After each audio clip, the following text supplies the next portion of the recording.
بسم الله الرحمن الرحيم.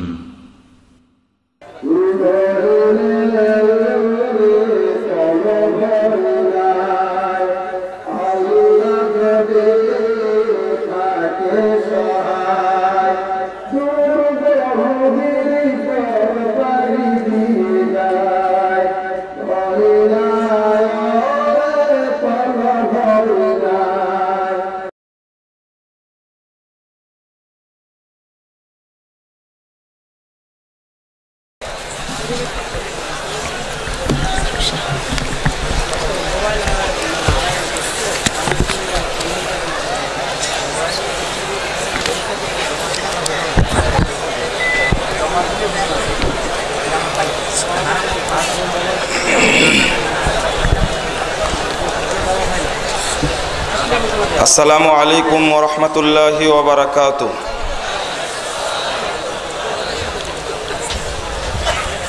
ইন্নাল হামদালিল্লাহ নাহমাদুহু ওয়া নাস্তাঈনুহু মান ইয়াহদিহিল্লাহু ফালা মুদিল্লা লাহু ওয়া মান ইউদ্লিল ফালা হাদিয়া লাহু ওয়া আশহাদু আল লা ইলাহা ইল্লাল্লাহু ওয়াহদাহু লা শারীকা লাহু ওয়া আশহাদু আন্না মুহাম্মাদান আবদুহু ওয়া রাসূলুহু। أما بعد فأعوذ بالله من الشيطان الرجيم وجاهدوا في الله حق جهاده وهو اجتباكم. وقال الله تعالى في موضع آخر يا أيها الذين آمنوا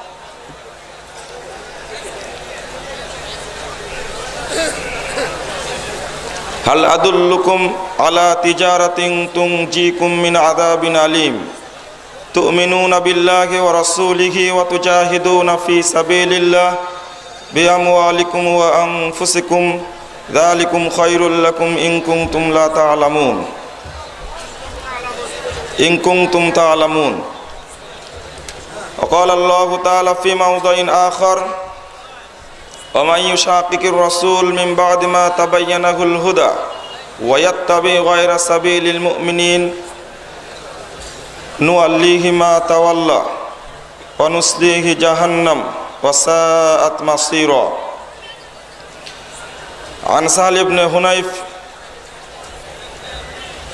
عن أبيه عن جده قال قال رسول الله صلى الله عليه وسلم من سأل الله الشهادة بصدق بلغه الله منازل الشهداء وإن مات على فراشه. رواه مسلم. وعن أبي هريرة رضي الله عنه قال قال رسول الله صلى الله عليه وسلم من لم يغزو ولم يحدث به نفسه مات আলান নিফাক। রাওয়াহু মুসলিম। আহলে হাদিস আন্দোলন বাংলাদেশ কর্তৃক আয়োজিত তাবলিগে ইজতেমা 2014 সম্মানিত সভাপতি আহলে হাদিস আন্দোলন বাংলাদেশের মুহতারাম আমির প্রফেসর ডক্টর মোহাম্মদ আসাদুল্লাহ আল গালিব, উপস্থিত মুহতারাম উলামা কেরাম,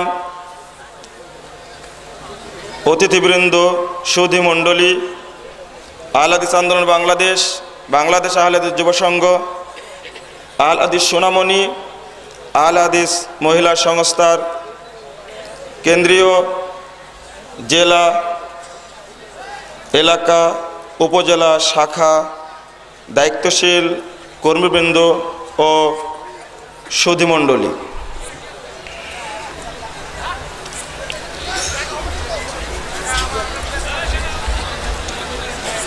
আল্লাহ রাব্বুল আলামিন মেঘলা আবহাওয়ার মধ্যে এই সম্মেলন বাস্তবায়ন করার সুযোগ দান করেছেন, তার জন্য আল্লাহর পাকের শুকরিয়া আদায় করি আলহামদুলিল্লাহ। আবারও বলি আলহামদুলিল্লাহ।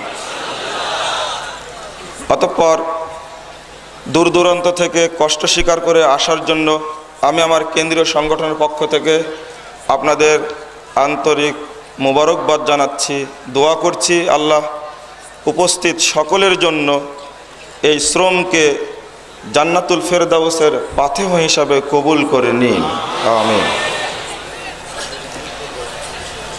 ইসলামে জিহাদের বিধান, যুব সমাজের করণীয়।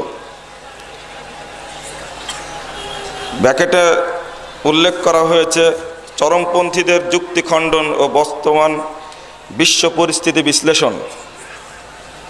নিঃসন্দেহে বিষয়টি অনেক বড়। আল্লাহ রাব্বুল আলামিন তৌফিক দিলে আমি আমার সংক্ষিপ্ত আলোচনা আপনাদের সামনে পেশ করব ইনশাআল্লাহ। ওয়া মা তাওফীকি ইল্লা বিল্লাহ, আলাইহি তাওয়াক্কালতু ওয়া ইলাইহি উনীব। সম্মানিত উপস্থিতি,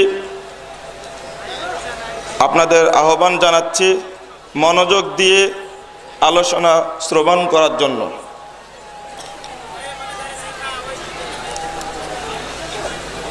জিহাদ শব্দের অর্থ কি? জিহাদ এবং কেতালের মধ্যে পার্থক্য কি? এর মাধ্যমে বেরিয়ে আসবে জিহাদের হুকুমটা। জিহাদ শব্দটি বাবে মুফাআলার ক্রিয়ামূল, জাহাদা ইউজাহিদু জিহাদান মুজাহাদাতান। মূলত এর মূল শব্দ হলো জুহদুন, এর বাংলা হলো প্রচেষ্টা। আর একটি অর্থে আসে কষ্ট। বাবে মুফাআলার একটা বৈশিষ্ট্য হলো পরস্পরে কোনো কাজ করাকে ওই বৈশিষ্ট্যের অন্তর্ভুক্ত করা হয়েছে, যার কারণে জুহুদ শব্দটাকে জাহাদা বানানো হলে পরস্পরে লড়াই করা হয়।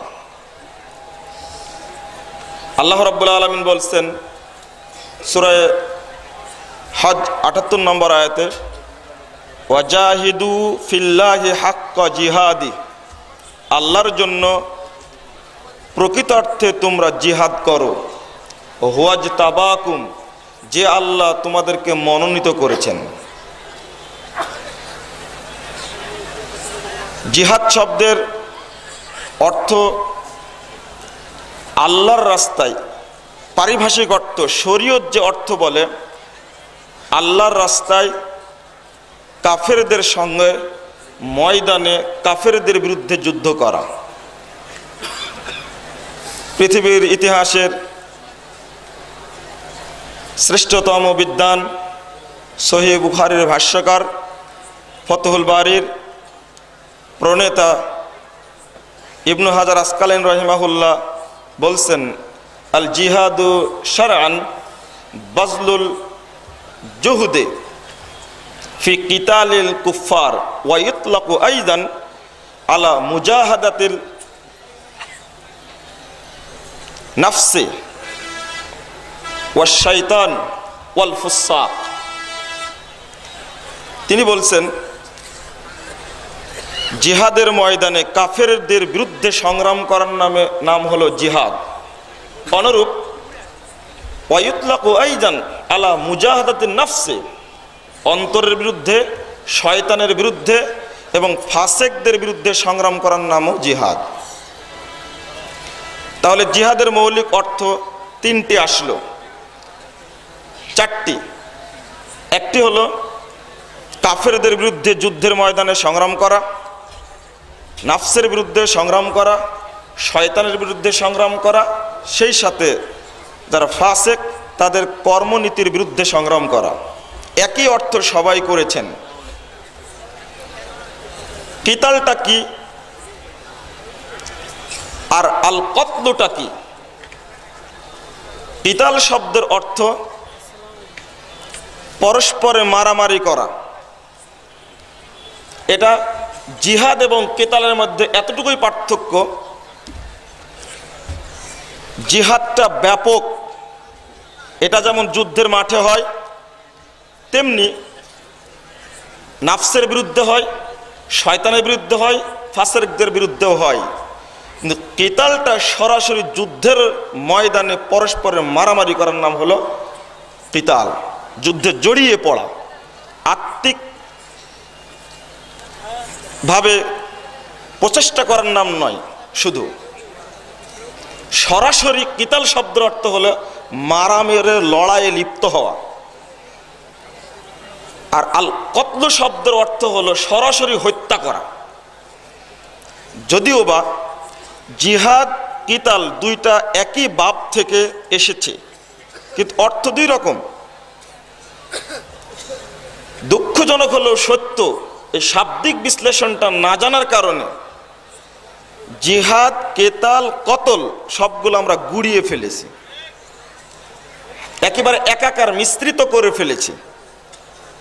দেখুন, আল্লাহ বলছেন কুতিবা আলাইকুমুল কিতাল, সূরা বাকারা 216 নম্বর আয়াত।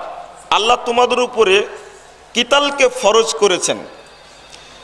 যদিও বা সূরা তওবা 40 নম্বর আয়াতে বলছেন ইনফিরু খিফাফান ওয়া সিকালান ওয়া জাহিদু ফি সাবিলিল্লাহ, অল্প হোক বেশি হোক তোমরা কাফেলা নিয়ে বেরিয়ে যাও, আল্লাহর রাস্তায় জিহাদ করো। কিতালটা সরাসরি মাঠে নামা, এই আয়াতটাতে জিহাদ দ্বারা সরাসরি মাঠে নামার কথা বলা হয়েছে। অনুরূপভাবে আর এক জায়গায় বলেছেন কুতিবা আলাইকুমুস সিয়াম, সূরা বাকারা 183 নম্বর আয়াত, তোমাদের উপরে সিয়ামকে ফরজ করা হয়েছে।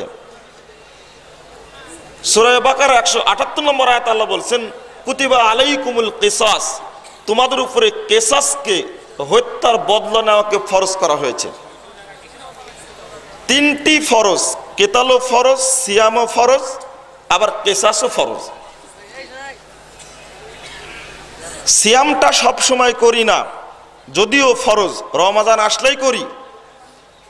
কিসাস, মানুষকে হত্যা করলে তবেই বদলা নেই, তখন কিসাসের প্রসঙ্গ আসে। কিন্তু কেতালটা নাকি সব সময় চলবে, মুসলমানকে হত্যা করা যাবে, কাফেরকে হত্যা করা যাবে, এটা আমাদের বুঝ। দেখুন কিতাল আর কতলের বা পার্থক্যটা কি। একজন মুসল্লি সালাত আদায় করছেন, তখন আল্লাহর নবী কোন ভাষা ব্যবহার করছেন? একজন ব্যক্তি যাচ্ছে, বাধা দিল, শুনলো না, আল্লাহ নবী বলছেন ফাইন আবা, যদি অস্বীকার করে, সামনে দিয়ে যাচ্ছে, তুমি বাধা দিলে কিন্তু শুনলো না, এরপরও যাচ্ছে, আল্লাহ নবী বলছেন ফাইন আবা ফালইউকাতিলহু, সেজন্য তার সঙ্গে মারামারি করে, লড়াইয়ে লিপ্ত হয়। 509 নম্বর হাদিস, সহিহ মুসলিম। আবার এই আল কতলু শব্দটি আর এক জায়গায় ব্যবহার করছেন, দুইটার অর্থ কি এক হতে পারে কোনোদিন? এটা বললেন কি ফালইউকাতিলহু, সেজন্য তার সাথে মারামারি করে, লড়াইয়ে লিপ্ত হয়ে যায়। কেন? আমার সামনে দিয়ে এগিয়ে যাবে। ইদা বুইয়া আল খলিফাতাইন ফাকতুলুল আখর, এখানে দেখেন ব্যবহার করছে, যখন দুইজন খলিফা একসঙ্গে বায়াত নেবে, যে আগে নিয়েছে আর যে পরে নিয়েছে, দুইজন নিয়েছে, যে পরে নিয়েছে ফাকতুলুল আখর, যে পরে নিয়েছে তাকে হত্যা করো। সালাতরত অবস্থায় ওখানে বললেন মারামারিতে লিপ্ত হও, আর এখানে শব্দটি ব্যবহার করলেন কি ফাকতুলু আখর, তোমরা দ্বিতীয় ব্যক্তিকে হত্যা করো। নিঃসঙ্গে তাহলে আল কতলু আর আল কেতাল উনবত একরকম নয়। আমরা দুইটি এক জায়গায় করলে ফালইউকাতিলহু অর্থ যদি করি তাকে হত্যা করো, যে সালাতের সামনে দিয়ে যাচ্ছে তাকে হত্যা করো, দ্বিতীয় খলিফা যদি বায়াত গ্রহণ করে তাকে হত্যা করো, দুইটার অর্থ যদি এক করে নিই তাহলে গোলমাল হয়ে যাবে। শরীয়ত না বুঝে অর্থ করার কারণে এই বিপর্যয়টা আমাদের মধ্যে ঘটেছে। বন্ধুরা আমার, এখানে একটু ইঙ্গিত দিয়ে দিই, পবিত্র কোরআন এবং সহিহ হাদিস অনুরূপভাবে আমাদেরকে বুঝার চেষ্টা করতে হবে। যেভাবে বুঝেছেন মুহাম্মদুর রাসূলুল্লাহ সাল্লাল্লাহু আলাইহি সাল্লাম, যেভাবে বুঝেছেন সাহাবায়ে কেরাম, নতুন কোনো ব্যাখ্যা দেওয়ার অধিকার আমরা রাখি না। বিশেষ করে যারা কেবলমাত্র কলেজ বিশ্ববিদ্যালয়ে পড়েছেন, এমনকি অল্প একটু পড়েই বড় বক্তা হয়ে গেছেন, না জেনে একটা ফতোয়া মেরে দিচ্ছেন, তাদের জন্য আরো ভয়াবহ শাস্তি অপেক্ষা করছে। পবিত্র কোরআন এবং সহিহ হাদিসের ব্যাখ্যা কখনো উল্টা দেওয়া যায় না। আল্লাহ রাব্বুল আলামিন এই মর্মে অনেক কথাই বলেছেন, তার মধ্যে একটা ছোট্ট কথা সূরা বাকারা 26 নম্বর আয়াত, ইউদিল্লু বিহি কাসীরা ওয়া ইয়াহদি বিহি কাসীরা ওয়া মা ইউদিল্লু বিহি ইল্লাল ফাসিকিন। পবিত্র কোরআনে মশার একটা উদাহরণ দেওয়া হয়েছে, এটা কোরআনেরই উদাহরণ। আল্লাহ বলছেন এর দ্বারা বহু মানুষকে আল্লাহ পথ দেখান, আবার বহু মানুষকে পথভ্রষ্ট করেন। যারা পথভ্রষ্ট হয় তারা ফাসিক। তাহলে কোরআন পড়ে অনেকে পথভ্রষ্ট হবে? নবী মুহাম্মদ সাল্লাল্লাহু আলাইহি সাল্লাম বলছেন সহিহ মুসলিমের প্রথম খণ্ডের 118 পৃষ্ঠার হাদিস, আল কোরআন হুজ্জাতুল লাক আও আলাইক। কোরআন তোমার পক্ষে কাল কিয়ামতের মাঠে সাক্ষী দেবে অথবা তোমার বিপক্ষে সাক্ষী দেবে। কোরআন যদি পক্ষে সাক্ষী দেয় সোজা কোথায়? জান্নাত। বিপক্ষে সাক্ষী দিলে সোজা জাহান্নাম। এরপরেও সাহাবা কেরামের বুঝ অনুযায়ী আমাকে কোরআন হাদিস বুঝতে হবে, তার একটা প্রমাণ কোরআন থেকে আমি উল্লেখ করি। সূরা নিসা 115 নম্বর আয়াত আল্লাহ বলছেন, ওমাই ইউশাকিকুর রাসূল মিন বাদি মা তাবায়্যানা লাহুল হুদা। শরীয়ত হেদায়েত প্রকাশিত হওয়ার পরে যে ব্যক্তি আল্লাহর নবী মুহাম্মদ সাল্লাল্লাহু আলাইহি সাল্লামের বিরোধিতা করবে, ওয়ায়াত্তাবি গায়রা সাবিলিল মুমিনিন। এই সাবিলিল মুমিনিন শব্দের অর্থ হলো সাহাবাদের রাস্তার উল্টা চলবে। আল্লাহর নবীর ইত্তেবার সাথে সাথে আরেকটি শর্ত করা হয়েছে, সাহাবা কেরামের নীতি আদর্শ রাস্তা জামাতের উল্টা যে ব্যক্তি চলবে, নুয়াল্লিহি মা তাওয়াল্লা, সে যেদিকে চলতে চায় আমি সেদিকে ফিরিয়ে দিব। তারপরে ওয়া নুসলিহি জাহান্নাম, আমি তাকে জাহান্নামের মধ্যে নিক্ষেপ করব। আল্লাহর এই ঘোষণায় প্রমাণিত হয় শুধু মুহাম্মদ সাল্লাল্লাহু আলাইহি সাল্লামের অনুসরণ নয়, এই যে ওয়ায়াত্তাবি গায়রা সাবিলিল মুমিনিন, সাহাবায়ে কেরাম কোন রাস্তায় চলেছেন, কোন মানহাজে চলেছেন, এবং সালাফি সাহাবা কেরাম তাবেঈন এজাম কোরআন এবং হাদিসকে কিভাবে বুঝেছেন, এই একটা শর্ত করা হয়েছে। আমি যে শুধু বলছি কোরআন এবং সহিহ হাদিস মানব, বলাটা ঠিক আছে, কিন্তু মাফহুমটা তার সাথে যোগ করতে হবে। ওইভাবে মানব যেভাবে মনেছেন রাসূল সাল্লাল্লাহু আলাইহি সাল্লাম এবং সাহাবায়ে কেরাম। যেমন সূরা আহজাব 56 নম্বর আয়াত আল্লাহ বলেছেন, ইন্নাল্লাহা ওয়া মালাইকাতুহু ইউসাল্লুনা আলান নবী। আল্লাহ তাআলা এবং ফেরেশতা মণ্ডলী, আমাদের দেশে অনুবাদ করা হয় এটা মিলাদের দলিল, যে আল্লাহ দরুদ পড়েন নবী মুহাম্মদ সাল্লাল্লাহু আলাইহি ওয়াসাল্লামের উপরে এবং এমনকি ফেরেশতারাও পড়েন। অনুবাদে কিন্তু ত্রুটি হয়নি, অনুবাদ ঠিক আছে। তো অনুবাদটা আপনি আরবিবিদ হয়ে অনুবাদ করলেন। পবিত্র কোরআনের অনুবাদ করার জন্য হাদিসের পণ্ডিত হওয়া শর্ত, আরবি ভাষার পণ্ডিত হওয়া শর্ত নয়। পবিত্র কোরআনের অর্থ বোঝার জন্য হাদিসের পণ্ডিত হওয়া শর্ত, আরবি ভাষার পণ্ডিত হওয়া শর্ত নয়। মানজিলাতুস সুন্নাহর মধ্যে আলবানী রাহিমাহুল্লাহ বোঝানোর চেষ্টা করেছেন, এখানকার আয়াতের অর্থ হবে ইন্নাল্লাহা ওয়া মালাইকাতুহু ইউসাল্লুনা আলান নবী। আল্লাহর নবীর উপরে আল্লাহ রহমত বর্ষণ করেন আর ফেরেশতারা দরুদ পাঠ করেন। এখানে সলাত শব্দ আসছে, এখানে অর্থ ফেরেশতাদের ক্ষেত্রে হলো দরুদ পাঠ করা, আর আল্লাহর ক্ষেত্রে অর্থ হবে রহমত বর্ষণ করা। আল্লাহ যদি দরুদ পাঠ করেন তাহলে আল্লাহকে কি বলা লাগবে? আল্লাহুম্মা সাল্লি আলা মুহাম্মদ। আল্লাহ আবার কোন আল্লাহকে বলবে আল্লাহ তুমি নবীর উপর রহমত বর্ষণ করো? অনুবাদ ভুল হয়ে গেল। এটাও কিন্তু সালাত অর্থ। আপনি চলুন সূরা তাওবা 103 নম্বর আয়াতে আল্লাহ বলছেন, খুয মিন আমওয়ালিহিম সাদাকাতান তুতাহহিরুহুম ওয়া তুযাক্কিহিম বিহা ওয়া সাল্লি আলাইহিম ইন্না সলাতাকা সাকানুল লাহুম। তাদের কাছ থেকে সাদকা গ্রহণ করুন, ওয়া সাল্লি আলাইহিম, তাদের প্রতি দোয়া করুন, ইন্না সলাতাকা সাকানুল লাহুম, আপনার দোয়াটা তাদের জন্য শান্তিপূর্ণ হবে। এখানকার সালাতের অর্থ কি হলো? দোয়া। ওখানে করলাম রহমত আর দরুদ পাঠ করা। এবার আপনি সূরা কাউসার পড়ুন, সূরাতুল কাউসার, ফাসল্লি লিরাব্বিকা ওয়ানহার। এই সালাত অর্থ কি হবে? সালাত আদায় করুন। 3 জায়গায় সালাত শব্দটি ব্যবহার হয়েছে, কিন্তু আমাকে আরবি ভাষা অনুযায়ী যদি অনুবাদ করি 3টা একরকম করব, মহা ভুল হয়ে যাবে।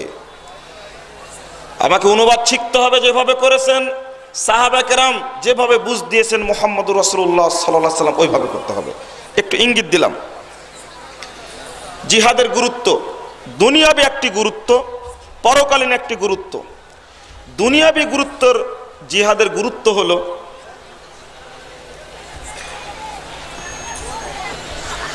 প্রচেষ্টার মাধ্যমে সমাজ থেকে অন্যায় দূর করা যায়। জিহাদের পর্যায় রয়েছে, একটি হলো কাফেরদের বিরুদ্ধে মাঠে ময়দানে সংগ্রাম করা। তার আগের পর্যায় হলো, যেটাকে কিতাল বলা হয়, তার আগের পর্যায় হলো প্রচেষ্টা চালানো, তাগুতের বিরুদ্ধে প্রচেষ্টা চালানো, ভ্রান্ত আকীদার বিরুদ্ধে প্রচেষ্টা চালানো, ভ্রান্ত আমলের বিরুদ্ধে প্রচেষ্টা চালানো, এবং ভ্রান্ত যত রকমের জাহেলি বা নব্য জাহিলিয়াত আছে তার বিরুদ্ধে প্রচেষ্টা চালানোর নাম হলো সামগ্রিক অর্থে জিহাদ। এই জিহাদটা কেতাল হয়ে যাবে যখন যুদ্ধের মাঠে সরাসরি সংগ্রামে নেমে যাব। আমি একটু পরে কাদের বিরুদ্ধে জিহাদ কিভাবে বোঝানোর চেষ্টা করবো ইনশাল্লাহ একটু পরে। তবে দুনিয়াবি ফায়দা হাসিলের পাশাপাশি পরকালীন বড় ফায়দা রয়েছে জিহাদের। জিহাদ অত্যন্ত গুরুত্বপূর্ণ একটি বিষয়। যে ব্যক্তি জিহাদে নামবে, শহীদ হোক চাই না হোক, শহীদ হোক বা গাজী হোক, গাজী হলেও কাল কিয়ামতের মাঠে ওই ব্যক্তি শহীদের মর্যাদা পাবে। সহিহ মুসলিম 5039 নম্বর হাদিসটা খুলুন। মুহাম্মদ সাল্লাল্লাহু আলাইহি সাল্লাম বলছেন, মান সাআলাল্লাহ আশ-শাহাদা বিসিদকিন, যে ব্যক্তি প্রকৃত অর্থে আল্লাহর নিকটে শাহাদাত কামনা করবে, বাল্লাগাহুল্লাহু মানাজিলাশ শুহাদা, আল্লাহ রাব্বুল আলামিন ওই ব্যক্তিকে অবশ্যই শহীদের মর্যাদায় পৌঁছিয়ে দিবেন। যদি শাহাদাত চাই শুধু, ওয়াইন মাতা আলা ফিরাশিহি, যদি ওই ব্যক্তি বিছানায় মৃত্যুবরণ করে তবুও শহীদের কাতারে চলে যাবে। রাসূল সাল্লাল্লাহু আলাইহি ওয়াসাল্লাম বলে, সহিহ মুসলিমের 5050 নম্বর হাদিস, মাল্লাম ইয়াগজু ওয়া লাম ইউহাদ্দিস বিহি নাফসুহু, যে ব্যক্তি জিহাদ করলো না এবং অন্তরে কল্পনাও করলো না, মাতা মিতাতান আলান নিফাক, সে ব্যক্তি মৃত্যুবরণ করলো মুনাফিকি হালাতে। নাউযুবিল্লাহ। রাসূল সাল্লাল্লাহু আলাইহি ওয়াসাল্লাম বলছেন, সহিহ মুসলিম 7423 নম্বর হাদিস, মুহাম্মদ সাল্লাল্লাহু আলাইহি ওয়াসাল্লাম বলছেন, ইন্না ফিল জান্নাতে মিয়াতা দারাজাতিন লিল মুজাহিদিন, যারা যুদ্ধ করেছে, মরুক চাই বাঁচুক, যারা যুদ্ধ করেছে, যারা মুজাহিদ, যুদ্ধের মাঠে শহীদ হোক বা না হোক, মুজাহিদ বলা হয়েছে। মুহাম্মদ সাল্লাল্লাহু আলাইহি ওয়াসাল্লাম বলছেন, এই মুজাহিদদের জন্য জান্নাতে 100টি স্তর, মর্যাদার স্তর রয়েছে। ওয়া বাইনাহু ওয়া বাইনা দারাজাতিন মা বাইনাস সামাই ওয়াল আরদ, 100টি মর্যাদা রয়েছে।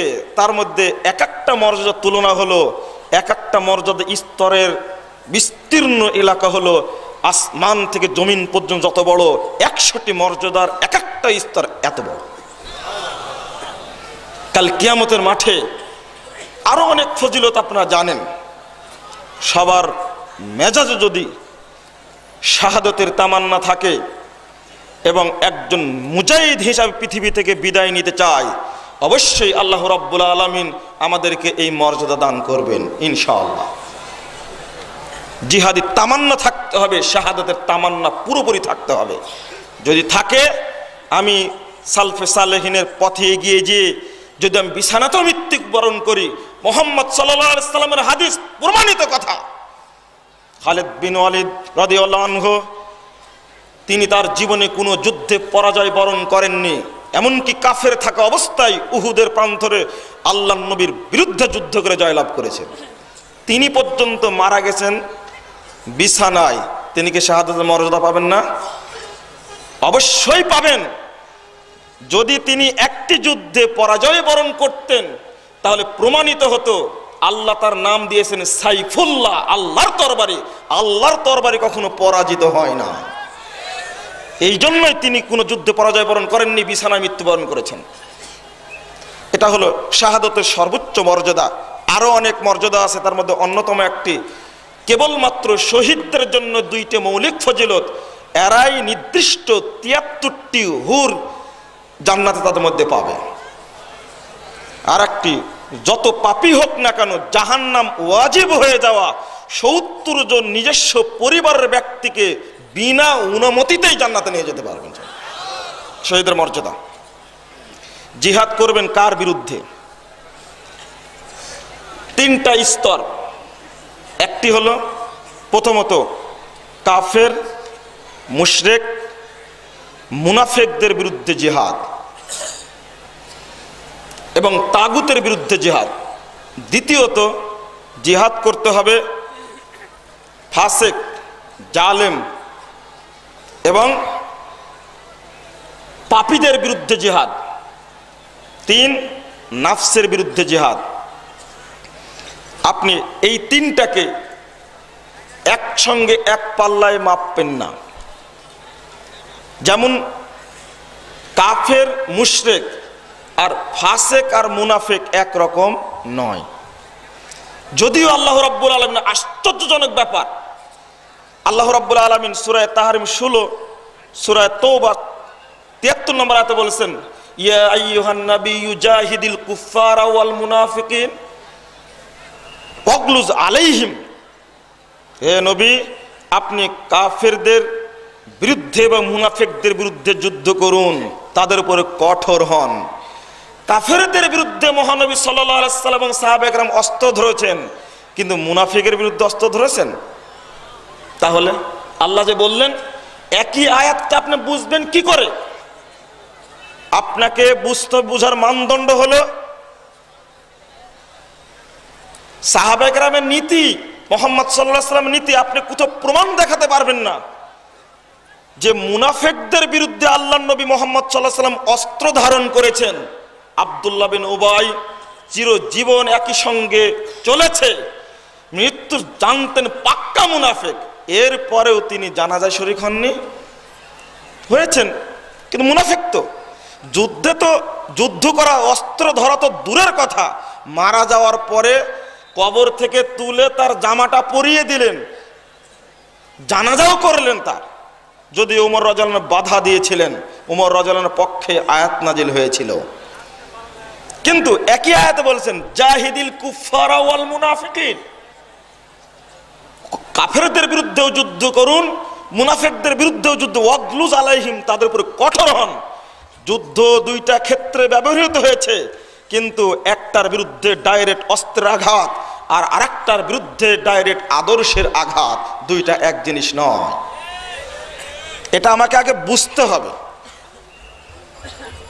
একজন ব্যক্তি কষ্ট করে বলছেন, মুজাফফর বিন মুহসিন জাল হাদিসের কবলে রাসূলুল্লাহ সালাত বইটি লিখেছেন, খুবই চমৎকার, কিন্তু তিনি যে জিহাদটা বুঝেন না, এটা যে কি করে বুঝায় তাকে।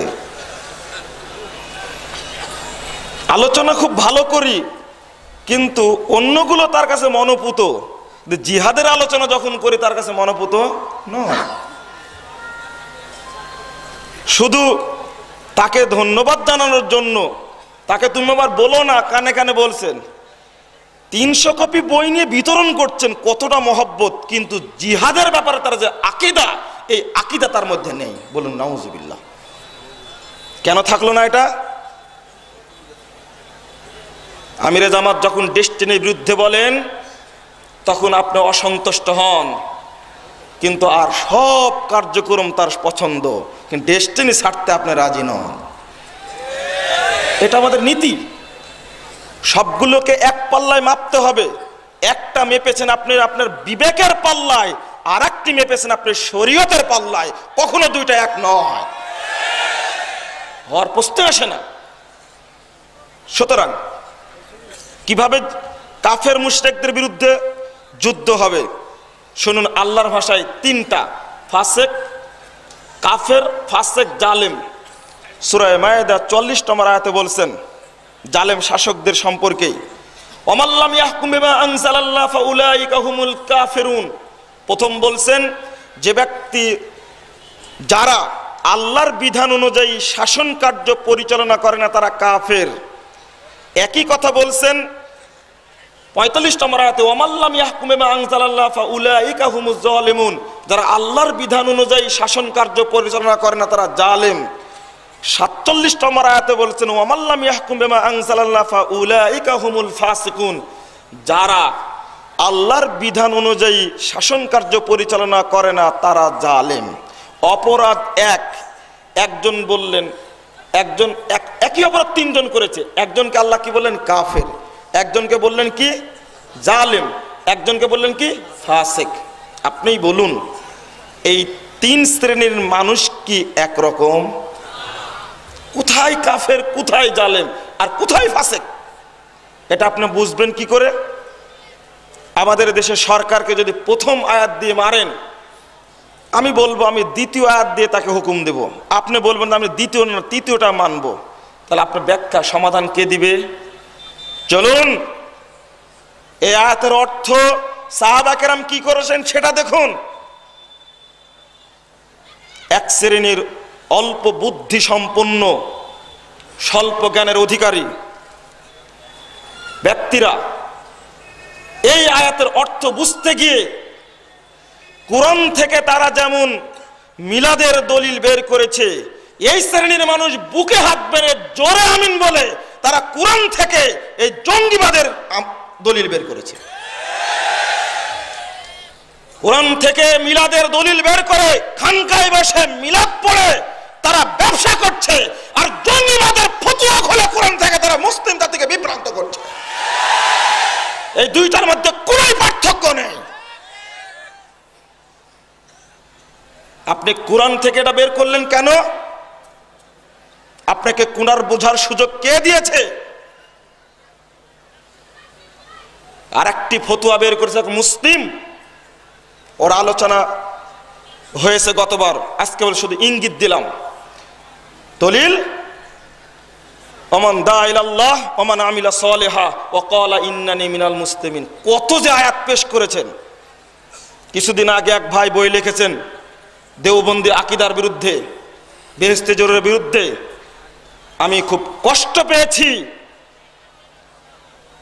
কোথায় সুফিবাদ, কোথায় বেরলভী, কোথায় দেওবন্দি, কোথায় চরমোনাই, কোথায় খারেজি, কোথায় মুরজিয়া, আর কোথায় সালাফি? এদের কাতারে সালাফি শব্দটি যোগ করেছে। আমার গায়ে রক্ত থাকা পর্যন্ত আমি বরদাস্ত করতে পারবো না ইনশাআল্লাহ। যারা সালাফি শব্দটাকে অপমান করে তাদেরকে আহলে সুন্নাতের জায়গা দেয় ঠিক নয়। সর্বত্র যেখানে পাবেন তাদেরকে প্রতিরোধ করে তুলুন তাদের বিরুদ্ধে। তোমাকে কে সাহস দিল সালাফির বিরুদ্ধে কথা লেখা? তুমি কি চিনো?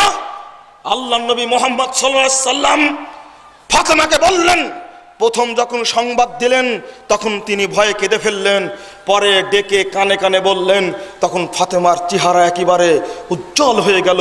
আয়েশা রাদিয়াল্লাহু আনহা তিনি দূর থেকে দেখছে ঘটনা কি, প্রথম কাঁদতে লাগলো, দ্বিতীয়বার হাসতে লাগলো। ওই হাদিসে তিনি বলছেন নিমাস সালাফু আমতে, ফাতেমা তুমি যদি অগ্রগামী হও আমার সাথে, সালাফি যদি হও তাহলে কতই না তোমার জন্য কল্যাণ। সহিহ বুখারীর 6884 নম্বর হাদিসটা খুলুন। নাসিরউদ্দিন আলবানী রাহিমাহুল্লাহ জগৎ বিখ্যাত মুহাদ্দিস, 800 বছর পরে যার এই পৃথিবীতে আগমন, বিশ্ব বিজয়ী মুজাদ্দিদ যিনি হাদিসের উপরে, তিনি এই হাদিস দ্বারা দলিল দিয়ে বলছেন তুমি সালাফি পরিচয় দাও, মুসলিম পরিচয় দিলে তোমাকে দ্বিতীয় প্রশ্ন করা হবে তুমি খারেজি মুসলমান না শিয়া মুসলমান না মুরজিয়া মুসলমান না কাদারিয়া মুসলমান। এই ব্যাখ্যা পছন্দ হয় না আমাদের। ইন্নানি আনা মিনাল মুসলিমিন অর্থ করলে আপনার নিজের মতো, ওয়ালা তামুতুন্না ইল্লা আনতুম মুসলিমুন। আপনি অর্থ বুঝতে গেলেন আপনার নিজের মতো কেন? পৃথিবীর কোন বিদ্বান, কোন আলেম এই সম্পর্কে বলতে গিয়ে আপনাকে বলেছে যে পরিচয় মুসলিম? আমি আজকে চ্যালেঞ্জ করলাম, আজ থেকে নিয়ে রাসূল সাল্লাল্লাহু আলাইহি সাল্লামের যুগ পর্যন্ত এই সমস্ত আয়াত দ্বারা কেউই বুঝেননি যে মানুষের নাম রাখতে হবে মুসলিম। চ্যালেঞ্জ করলাম। বড় অর্থ কি? ইন্নানি আনা মিনাল মুহতাদিন, আমি হেদায়েত প্রাপ্তদের মধ্যে অন্তর্ভুক্ত। বলুন আলহামদুলিল্লাহ। বলুন তাফসীর ইবনে কাসির, আসলে চোখ নেই তো তাফসীর ইবনে কাসির খুলে দেখার, এটাই বড় সমস্যা হয়েছে। চোখ তো নেই। বন্ধুরা আবার এই তিনটি আয়াতের ব্যাখ্যা কি? প্রথমে হলো কাফের, দ্বিতীয় একই অন্যায় করেছে একজনকে কাফের বলা হলো, একজনকে জালেম, একজনকে ফাসেক। কাফের কে? যে ব্যক্তি বিধানকে মানে না, বিশ্বাসও করে না, যারা মানে তাদের বিরুদ্ধে অবস্থান করে, পরিষ্কার কাফেরারা। বুঝতে হবে, যারা মানে না, বিশ্বাস করে না, মানতেও দেয় না, এরা কি? কাফের। দুই, জালেম কারা? যারা বিশ্বাস করে, মানে না, আবার মানতেও দেয় না, এরা হলো জালেম। আরেকটা হলো নিজে বিশ্বাস করে কিন্তু করে না, মানুষ করলে কিছু বলে না, তারা হলো ফাসিক। আপনি ফাসিক বললেন একটাকে। চলুন, আমাদের সবচেয়ে বড় আকীদা, সরকার জেনা চালু রেখেছে, মদ চালু রেখেছে, সুদ চালু রেখেছে, তাই সরকার কি হয়ে গেল? কাফের হয়ে গেল। একজন ব্যক্তি কাবিরা গুনাহগার হতে পারে কিন্তু মুসলিম থেকে খারিজ হয় না, এই আকীদা চালু আছে। ইবনে তাইমিয়ার ফতোয়া গ্রন্থ খুলুন, 7 নম্বর খণ্ডের 670 পৃষ্ঠা থেকে পড়তে শুরু করুন। ইয়াকুলু উলামাউস সালাফ মিনাল মুকাদ্দামাতিল ইতাকাদিয়া, প্রথম যুগের সালাফিদের আকীদা ছিল লা নাকফুরু আহাদান বিজামবিন মিন আহলিল কিবলা, যারা কিবলাকে বিশ্বাস করে তাদের কাউকে আমরা কোনো পাপের কারণে কাফের বলতে পারি না। অনুরূপ ওয়ালা নুখরিজুহু আনিল ইসলাম বিআমালিন, কোনো আমলের কারণে তাদেরকে ইসলাম থেকে খারিজ করে দেয় না। কারণ ওয়াকাদ সাবাতাজ জিনা ওয়া শুরবুল খামার ওয়াস সারিকা, কারণ রাসূল সাল্লাল্লাহু আলাইহি সাল্লামের যুগে মদ খেয়েছিল কেউ, চুরি করেছিল কেউ, আবার জেনা করেছিল কেউ, কিন্তু তাদেরকে ওয়ালাম ইয়াহকুম বিকুফরিন বাল জুল্লিদা। ইবনে তাইমিয়া বলছেন তাদের কাউকে কাফের বলে আখ্যায়িত করা হয়নি, বরং তাদেরকে শাস্তি দেওয়া হয়েছে। আমরা চাই মদ তুলে দিব, জেনা তুলে দিব, এখানে বেড়ি ঘর কেউ থাকবে না। যদি আপনি বাংলাদেশকে মদ থেকে দূরে করতে চান, জেনা থেকে, অনুরূপভাবে চোরকে যদি একেবারে কোনো চোর বাংলাদেশ থাকবে না, জেনাকারিনী কেউ থাকবে না, মদখোর কেউ থাকবে না, যদি সব উৎখাত করেন, আপনার যুগটা কি রাসূলের যুগের চেয়ে বেশি উত্তম হবে না? এই আকীদা কি ঠিক হবে? আল্লাহর নবীর যুগে যখন সুদখোর ছিল, জেনাকারী ছিল, মদখোর ছিল, আমাদের যুগে থাকবে না? এটা হচ্ছে মৌলিক আকীদা। আমরা বুঝি না, মদ খাওয়ার কারণে তার শাস্তি হতে পারে, জেনার কারণে তার শাস্তি হতে পারে, চুরি করার কারণে শাস্তি হতে পারে, আর আপনি ডাইরেক্ট বললেন কি কাফের হয়ে গেছে। কেন? কি বলতে হবে? ইবনে হাজাম আন্দালুসি তিনি বলছেন কিতাবুল ফসল ফিল মিলাল ওয়াল আহওয়াল, 456 হিজরির কথা বলছি, আজকে আমরা কাফের বলে ফতোয়া মারছি। তিনি বলছেন মান কাফারা কুল্লু মান কাফারা, যারা প্রত্যেক যারা কুফরি করে, কাফের নয়, কুফরি যারা করে, ফাহুয়া ফাসিকুন আও আসিন আও যালিমুন ওয়ালাইসা কুল্লু যালিমিন আসিন ফাসিকিন কাফেরান। যে কুফরি করে সে ফাসিক হলো, না হলে জালেম হলো, না হলে পাপী হলো, আর প্রত্যেক জালেম, প্রত্যেক ফাসিক, প্রত্যেক পাপাচারী কখনো কাফের নয়। বাল কাদ ইয়াকুনু মুমিনান বিঈমানিহি ওয়া ফাসিকুন বিকাবিরাতিহি, বরং ওই ব্যক্তি কখনো ঈমান আনার কারণে মুমিন, আর কাবিরা গুনাহ করার কারণে সে ফাসিক। যদি কোনো ব্যক্তি মুখে যদি স্বীকার না করে, যদি কোনো ব্যক্তি বাধা দেয় পুরোপুরি রূপে, মানতেও দেয় না, নিজে মানে না, স্বীকারও করে না, এই ব্যক্তি পরিষ্কার কাফের। বাকিটা জালেম।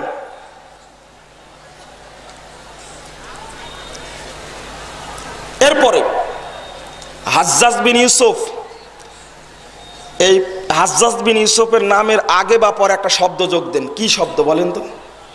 ফাসেক শাসক বলি আমরা। সহিহ বুখারী খুলুন, 4313 নম্বর হাদিস। আব্দুল্লাহ বিন উমর রাদিয়াল্লাহু আনহুর কাছে গিয়ে উমরের ছেলে দুইজন ব্যক্তি গিয়ে বলছে,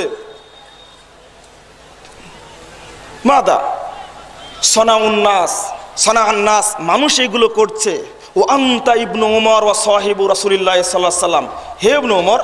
দেখেন আয়াতগুলো পেশ করছে জিহাদের পক্ষে। আশ্চর্যজনক ব্যাপার, ইবনু উমর রাদিয়াল্লাহু আনহুর যুগে এটা চালু ছিল।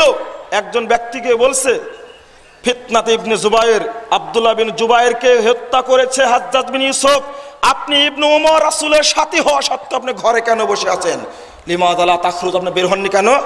তখন বলছেন তিনি যে কদ মানানি হারামাল্লাহু দামা আখি, আমার ভাইয়ের রক্তকে আল্লাহ হারাম করেছেন, তাই আমি ঘর থেকে বের হইনি। তখন ওই ব্যক্তি দলিল পেশ করছে ইবনে উমরের সামনে, কদ ইয়াকুলু কাতিলু হাত্তা লা তাকুনা ফিতনাতুন ওয়া ইয়াকুন দীন কুল্লুহু লিল্লাহ। আল্লাহ কি বলেননি তোমরা জিহাদ করতে থাকো, লড়াই করতে থাকে যতক্ষণ আল্লাহর দিন পূর্ণাঙ্গ না হয়? তখন ইবনে উমর জবাব দিলেন, হাজ্জাজ বিন ইউসুফ ফাসেক শাসকের সময় তিনি জবাব দিচ্ছেন, কাতালনা লিয়াকুনা দ্বীন কুল্লুহু লিল্লাহ, আমরা আমাদের সময় যুদ্ধ করেছি পূর্ণাঙ্গ দিন প্রতিষ্ঠা করার জন্য। ওয়ান্তুম তুরিদুনা তুকালিতুলুনা আন তাকুনা দ্বীনা লিগাইরিল্লাহ, আর তোমরা আজকে যুদ্ধ করতে চাচ্ছ আল্লাহর দিনটাকে গায়রুল্লাহর দিন বানানোর জন্য। এটা ইবনে উমরের সময়। ঠিক সাদ রাদিয়াল্লাহু আনহুর সময় একই ঘটনা। সহিহ মুসলিমের 487 নম্বর হাদিসটা খুলুন, একই ঘটনা ঘটছে। একজন ব্যক্তি এসে বলছেন, কি ব্যাপার না বের হননি কেন? তাহলে এই আকীদাটা সাহাবায়ে কেরামের যুগেও ছিল। আলী রাদিয়াল্লাহু আনহু একজন খলিফা, সে যুগেও ছিল। সুতরাং এই বক্তব্য শুনেছেন সূরা ইউসুফ 67 নম্বর আয়াত, 40 নম্বর আয়াত, ইনিল হুকমু ইল্লা লিল্লাহ, দলিল হলো কোরআনের আয়াত, কিন্তু বুঝাছে কি উল্টা। 2317 নম্বর হাদিসে সহিহ মুসলিম, আলী রাদিয়াল্লাহু আনহু বলছেন এই মর্মে, যখন বলল আল্লাহ ছাড়া কোনো হুকুম নেই, কেন আলী একজন ব্যক্তিকে তৃতীয় পক্ষ মানলো? হুকুম তো দিবে আল্লাহ, তৃতীয় পক্ষ যেটা ফায়সালা করবে এটা মানবো কেন? আলী রাদিয়াল্লাহু আনহু শুনে বললেন, কালিমাতু হাক্কিন উরিদা বিহা বাতিল। আহা, কথাটা তারা হক বলেছে কিন্তু অর্থ নিয়েছে বাতিল। সেই মুসলিমের হাদিস। তাকে ফতোয়া দিল স্পষ্ট ভাষায় যে আলী কাফের হয়ে গেছে, কারণ হুকুম চেয়েছে কার পক্ষ থেকে? তৃতীয় পক্ষের কাছ থেকে, সালেসের পক্ষ থেকে। অত হুকুম দেনেওয়ালা কে? আল্লাহ। ইবনে আব্বাসের কাছে তাদের ফতোয়া টিকলো না, ওইদিকে আমি যাচ্ছি না। তাহলে অন্তত হাদিস দ্বারা প্রমাণিত এক শ্রেণীর মানুষ এই আয়াতগুলি ইবনে উমরের কাছে পেশ করেছেন, সাদ রাদিয়াল্লাহু আনহুর কাছে পেশ করেছেন, এমনকি চতুর্থ খলিফা আলী রাদিয়াল্লাহু আনহুর কাছেও পেশ করেছেন। তারা কেউ এটা গ্রহণ করেননি। ওই আয়াতগুলো আজকে আহলে হাদিস নওজওয়ানদের কাছে পেশ করা হচ্ছে, এটা অতীব দুঃখজনক। দ্বিতীয়ত, ফাসেকের জালেমের বিরুদ্ধে জিহাদ। আমি ফাসেক জালেমের বিরুদ্ধে যুব সমাজ জিহাদ করবে কি করে? আমি যে কথাগুলো বলেছি ইতিমধ্যে প্রমাণিত হয়ে গেছে। আমাকে প্রথমত জিহাদ করতে হবে আকীদার বিরুদ্ধে, কারণ এটা মুসলিম সরকার, এর বিরুদ্ধে বিদ্রোহ করা যাবে না। তার সিদ্ধান্তের প্রতিবাদ করা যাবে কিন্তু বিদ্রোহ করা যাবে না। প্রথম আকীদার বিরুদ্ধে, প্রচলিত ভ্রান্ত আকীদার বিরুদ্ধে আমাকে নামতে হবে সামনে। তার মধ্যে একটি, বর্তমান বাংলাদেশে প্রচলিত মতবাদগুলো চালু আছে। এক শ্রেণীর টুপিওয়ালা, পাগড়িওয়ালা, জুব্বাওয়ালা মানুষ খানকায় বসে বসে কোটি কোটি মানুষকে মুশরিক বানাচ্ছে। আরেক শ্রেণীর মানুষ রাজনীতির নামে খাম্বা পূজা করিয়ে, মূর্তি পূজা করিয়ে রাজনীতির নামে মুশরিক বানাচ্ছে।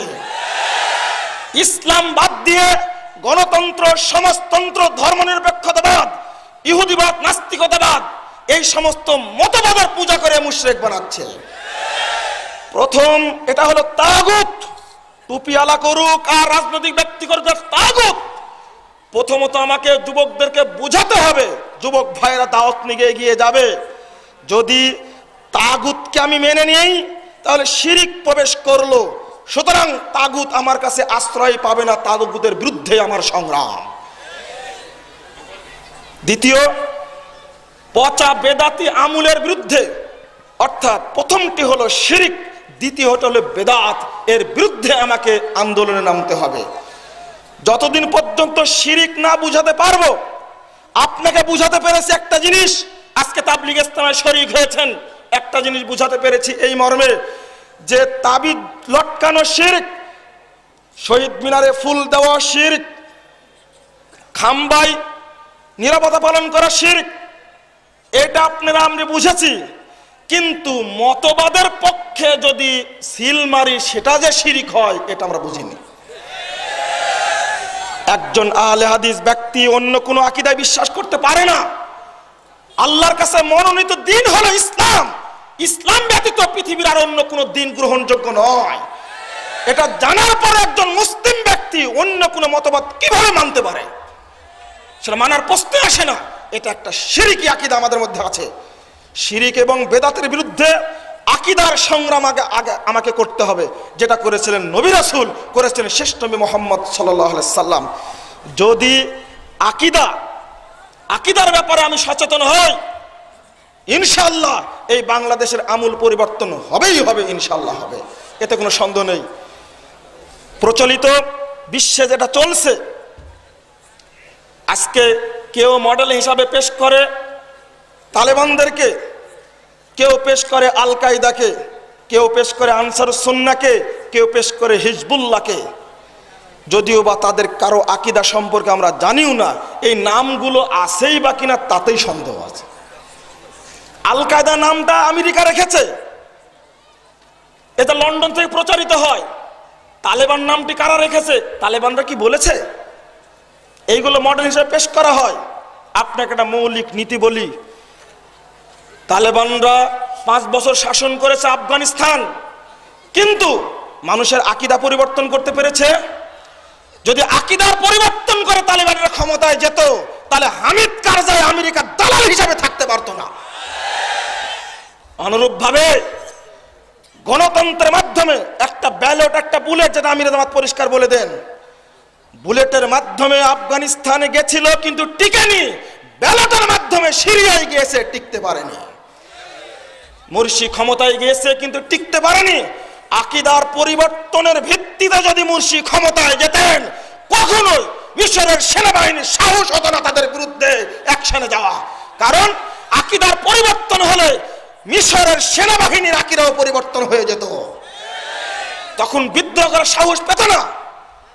তালেবানদেরকে যারা ভালোবাসেন তাদের একটা তথ্য শুধু দেই, তালেবানরা বৌদ্ধ মূর্তি ভেঙে খানখান করেছে, হিন্দুদের মূর্তি ভেঙে খানখান করেছে, কিন্তু লাখো মাজার রয়েছে, একটিও মাজার কি তারা ভেঙেছে? কেন ভাঙলো না? এই বাংলাদেশের এক শ্রেণীর মানুষ রয়েছে যারা ব্যালট বা বুলেটের মাধ্যমে ক্ষমতা অর্জন করতে চায়, কিন্তু পীরদের বিরুদ্ধে, ফকিরের বিরুদ্ধে, মাজার, খানকা, গাছ, খাম্বার বিরুদ্ধে কথা বলতে পারে না। ওই চরিত্র এই চরিত্র একই চরিত্র। এই পরিষ্কার শিরক মিশ্রিত আকীদা রয়েছে। আমাকে আপনি জিহাদ শিখাতে চান, যে আহলে হাদিসরা জিহাদের কথা বলে না, শুধু মুখে বলে মুক্তির একই পথ, দাওয়াতে জিহাদ, তাই না? তুমি আজকে মুসলিম বলে হঠাৎ করে লাভ দিলে পড়লে আর এক গর্তে গিয়ে, কই এখন দেখা যায় না কেন? আমি এভাবে বলছি, পরিষ্কার মনে রাখুন, আহলে হাদিসদেরকে আপনি জিহাদ শিখাতে চাচ্ছেন। আহলে হাদিসদের ইতিহাস হলো জিহাদি রক্তাক্ত ইতিহাস। 190টি বছর ব্রিটিশের রাজত্ব করল উপমহাদেশে। তোমার মতো সেই মুসলিম নামে নওজোয়ান কোথায় ছিল তখন? উপমহাদেশের তথাকথিত টুপিওয়ালা খানকাওয়ালারা আহলে হাদিসদের বিরুদ্ধে ফতোয়া দিয়ে মুসলমানদেরকে বিরত রেখেছিল, কিন্তু আহলে হাদিস নওজোয়ান সালাফি আকীদায় পুরো প্রতিষ্ঠিত বৌদ্ধ রাজনীতিবিদ শাহ ইসমাইল শহীদ সাইয়েদ আহমদ দেলওয়ার রাহিমাহুল্লাহ ওই সমস্ত আলেমদেরকে, বেদাতীদেরকে তোয়াক্কা না করে জিহাদের ডাক দিয়েছিলেন। এক এক বক্তব্যতে ৭০,০০০ হিন্দু ইসলাম গ্রহণ করেছে। তাদের মাধ্যমে আমি বলি, ওই জন্যই বিজয় কখন আসবে সেটা বলা যাবে না। সব আলেমরা বিরোধিতা করেছিল। আজকে যারা দেওবন্দি আকীদায় প্রতিষ্ঠিত, তারা শাহ ইসমাইল শহীদের, সাইদ আহমদ বেরলভীর চেতনার লোকদেরকে ঘাম ঝরিয়ে ছাড়ছে। আজকে তারা দাবি করে তারা নাকি জিহাদ আন্দোলন করেছে। নাউজুবিল্লাহ। তারাই বিরোধিতা করেছিল। ইতিহাস রেকর্ড, শাহ ইসমাইল শহীদ, সাইদ আহমদ বেরলভীর আহ্বানে হিন্দুরা পর্যন্ত অংশগ্রহণ করে ১৯০ বছরের প্রতিষ্ঠিত শাসন ব্যবস্থা, অস্ত্র শস্ত্র সমৃদ্ধ একটা বাহিনীকে পিটায়া এই উপমহাদেশ থেকে তাড়িয়ে বিদায় করে দিয়েছেন আমাদের বাপ-দাদারা। তারা ছিল আহলে হাদিস সিবাসালা। তুমি আমাদেরকে জিহাদ শিক্ষা দিতে চাও? চলো সৌদি আরবে ১১ শতাব্দী হিজরিতে মুহাম্মদ বিন আব্দুল ওয়াহাবকে নাজিল করলেন মহান রব্বুল আলামিন। চলো তুমি ৪০০ বছর আগে ইবনে তাইমিয়ার যুগে শিরিক বিদআতে সৌদি আরব, পুরো আরব ভূখণ্ড ১৬টি রাষ্ট্র, ২১টি রাষ্ট্র ভর্তি হয়ে গেছিল। আল্লাহর পক্ষ থেকে নাজিল হলো মুহাম্মদ বিন আব্দুল ওয়াহাব। কোথায় পীর পূজা, কোথায় কবর পূজা, কোথায় গাছ পূজা, কোথায় পাথর পূজা, সবগুলোকে জিহাদের মাধ্যমে ভেঙ্গে সব চরমার করে দিলেন। একই ঢেউ পড়ল উপমহাদেশে। বন্ধুরা আমার, যখন বলে যে আহলে হাদিসরা জিহাদ করে না, এখন আরেকটি প্রসঙ্গে এসে আহলে হাদিসকে বিভ্রান্ত করতে চায়। তুমি যদি জানতে চাও এই বাংলাদেশের ভাষা আন্দোলনের ইতিহাস, তবুও দেখো মুসলিম সাংবাদিকতার জনক মাওলানা আকরাম খাঁর নাম তোমাকে বলতেই হবে। অনুরূপভাবে যদি সাহিত্য আন্দোলনের কথা বলতে চাও, তোমার মুখ দিয়ে বের হতে বাধ্য হবে। যেমন ব্রিটিশ বিরোধী আন্দোলনের সিপাহসালার সাইদ আহমদ বেরলভী, শাহ ইসমাইল শহীদ, অনুরূপভাবে তিতুমির, অনুরূপভাবে ইনায়েত আলী, বেলায়েত আলী। অনুরূপভাবে ভাষা আন্দোলনের নামে এক বাক্য উচ্চারণ করতে হবে। ডক্টর মোহাম্মদ শহীদুল্লাহ 18টি ভাষার পণ্ডিত থাকা সত্ত্বেও মাওলানা আকরাম খান নামের নাম কেন আসে? সাহিত্য পুরস্কার পেল বাংলা একাডেমির, সাহিত্য আন্দোলনের রচয়িতা হলো আহলে হাদিসরা, তাকে প্রথম সাহিত্য পুরস্কার কেন দেওয়া হলো? আজকে আহলে হাদিসদেরকে অন্ধকারে রেখে, ইতিহাস বিকৃত করে আজকে জাতিকে অন্ধকারে ফেলতে চায়। হে আহলে হাদিস নওজোয়ান ভাইরা, তোমাদেরকে বলছি, এটা আমি বাংলাদেশ আহলে যুব সংঘের দায়িত্বশীল হিসাবে আহ্বান জানাতে চাই। যতদিন পর্যন্ত এই বাংলাদেশে তথাকথিত জাহেলি মতবাদ থাকবে, যতদিন তথাকথিত পীর পূজা, কবর পূজা, শিরক ও বিদআতের শিকন্ডি থাকবে, ততদিন পর্যন্ত তুমি কর্মী হিসাবে এক বিন্দু ঘুমাতে দেওয়ার সুযোগ নেই। এদের বিরুদ্ধে আন্দোলন করে এই মদিনায় নাজিল হওয়া পবিত্র ইসলাম বাংলার বুকে আবার তাওহীদের, নির্ভেজাল তাওহীদের পতাকা আবার উড্ডীন করতে হবে। এটাই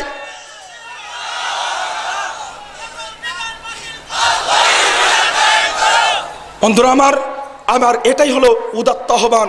যেদিন এটা সম্ভব হবে, সেদিন আমাদের বাপ-দাদারা কবরে গিয়েও ইনশাআল্লাহ নেকি পাবেন, ইনশাআল্লাহ শান্তিতে থাকবেন।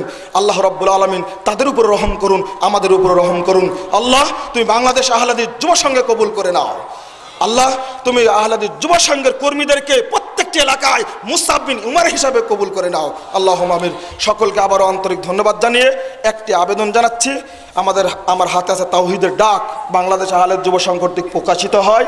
আপনারা এই পত্রিকাটি অন্তত তাহারিকের পাশাপাশি নেওয়ার চেষ্টা করবেন। পাশাপাশি আহলে হাদিস যুব সংঘের ইতিহাস জানার জন্য আপনার স্মারক গ্রন্থটি নিয়ে যাবেন। মোহতারাম আমিরে জামাতের সাংগঠনিক লাইফের পুরো ইতিহাস তার মধ্যে দেওয়া আছে। আপনারা যারা ভুল বুঝাতে চায় তাদের সম্পর্কে আপনারা জানতে পারবেন ইনশাআল্লাহ। আল্লাহ যেন আমাদের তৌফিক দান করেন। আল্লাহুম্মা আমিন। আমাদের আজকের আলোচনা এবং ইজতেমাকে কবুল করে নিন। আমিন। আকুলু কাউলি হাদা আস্তাগফিরুল্লাহ ওয়া লাকুম ওয়া লিসাইরিল মুসলিমিন। ওয়াসসালামু আলাইকুম ওয়া রাহমাতুল্লাহি ওয়া বারাকাতুহু।